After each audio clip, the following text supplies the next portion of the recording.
One of the most fun things to do is definitely watch a good animated movie. But have you ever watched a movie thinking it was by Pixar or DreamWorks, only to find out it was just a cheap and blatant copy? Finding Nemo versus Finding Jesus. One of the films that undoubtedly marked Pixar's journey as the greatest animation company in history was Finding Nemo, released in 2003. The movie, which tells the saga of the little fish that gets lost and his father's relentless search to rescue him, grossed nearly $1 billion over 20 years ago. The movie was so successful that several copies were made, including one by its biggest competitor, DreamWorks, called Shark Tale, which also turned out pretty good.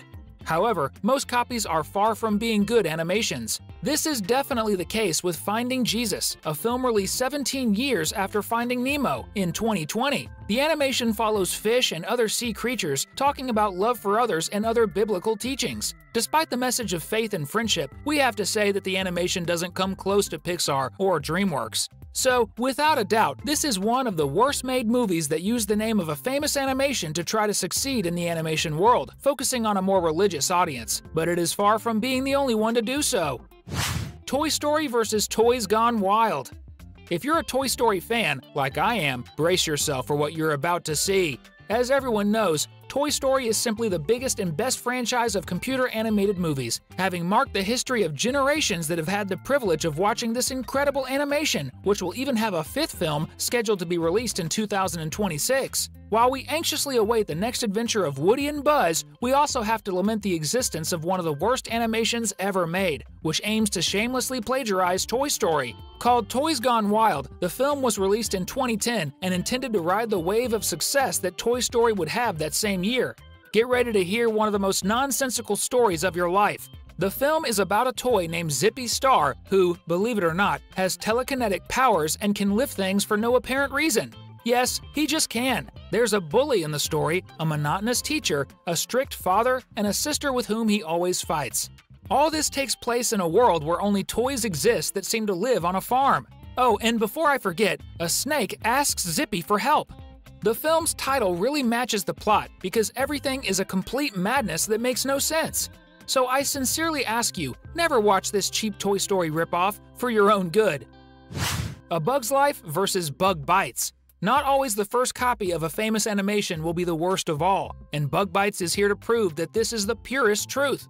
A Bug's Life was Pixar's first animated film after the release of Toy Story, and after its release, DreamWorks released its own version of a movie with ants as protagonists called Ants. However, a company called Sparkplug believed it could also have an even worse and cheaper version of A Bug's Life called Bug Bites. The film was even released the same year as the other two animations, but unlike these, you definitely haven't heard of it for obvious reasons, like a crazy animation to watch and a nonsensical story, which is actually about a bunch of computer-generated insects. Probably the best part of the animation is the fact that the ants are multicolored, and there's also a lizard that hunts the insects throughout the movie. But for sure, this film is not on the list of movies I would recommend anyone to watch someday, so if you do, it will be at your own risk. A friend warns another. B-Movie vs. Plan B. In 2007, DreamWorks released a film that would be its first major success, solidifying the company's place in the competitive animated film industry. That year, the company partnered with America's most famous comedian, Seinfeld, to create a completely wacky movie about a bee named Barry who manages to win a legal right to prevent humans from consuming honey.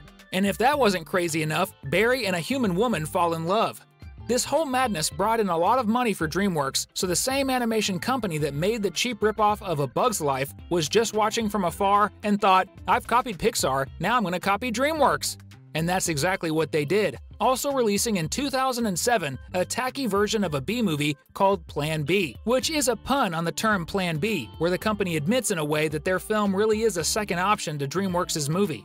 The film tells the story of a hive ruled by a tyrannical queen named Akif until the worker bees rebel and gain their freedom. While the film's theme is inspiring, the animation is very poor and quite painful to watch. We can definitely say that it's something that should never have been made. But what can we do? Those who lack the creativity to create must have the audacity to copy. Shrek vs. Fungus. Almost everyone was thrilled to hear that Shrek 5 is on the way, and that soon we'll see the ogre and his family on the big screen once again. But did you know there's an extremely tacky film that is a blatant ripoff of the beloved Shrek franchise? The film is about a family of green-skinned, grotesque-looking beings who love to dive into the mud. If that sounds familiar, it's definitely not by chance, as the movie was coincidentally released in 2004, when Shrek 2 also came out. Even though it's a completely different story, it's obvious that Fungus is entirely inspired by Shrek. And to avoid it being completely identical, they mixed people with fifth-rate computer animation. So if you ever feel like watching the fairy tale ogre movie from DreamWorks but only find a film called Fungus, do humanity a favor and don't watch this extremely strange movie. Finding Dory vs. Izzys Way Home. And if Finding Nemo has dozens of copies, its sequel Finding Dory certainly wouldn't escape this fate either. We chose just one to put on the list because if we were to talk about all of them, we wouldn't have enough time. So we picked a movie that was released in the same year with the clear intent to ride on Disney's success. Izzys Way Home, also released in 2016, tells the story of a little fish who gets lost from her father after the two, who live in an aquarium, are put back into the sea. During her journey to find her dad, Izzy makes friends with other fish. So we can definitely say that the movie about the little pink fish is a cheap knockoff. The question is whether it's just a ripoff of Finding Dory or if it's a copy of both Finding Nemo movies together. Honestly, I'm not sure. Cars vs. A Car's Life. Probably, Cars is the Pixar movie with the highest number of cheap knockoffs ever made. In fact, we could make an entire video just listing and talking about the ripoffs of Lightning McQueen's story. But of course, we wouldn't subject you to that kind of sinister torture. So, we selected just one of the worst animations that copied Cars to show you. Called A Car's Life, the computer-animated film was released, purely coincidentally, in the same year Pixar's Cars was released, 2006. In the film that hurts our eyes if we look at the screen for more than 2 minutes, we follow the story of Sparky, a young car who wishes to follow his own dreams against his father's teachings. That's why the somewhat deformed little car follows a con artist named Diesel, which ends up putting him in some problematic situations and makes him learn valuable lessons. Despite being a completely different story, the fact that it has a red car as the protagonist and a tale of learning and overcoming qualifies A Car's Life as a blatant copy of Cars, but with a budget 1,000 times lower and with a quality also 1,000 times worse. So, watch it only if you're a total fanatic about four-wheel animations, because other than that, the film has practically nothing good. Happy Feet vs. Penguin Piper.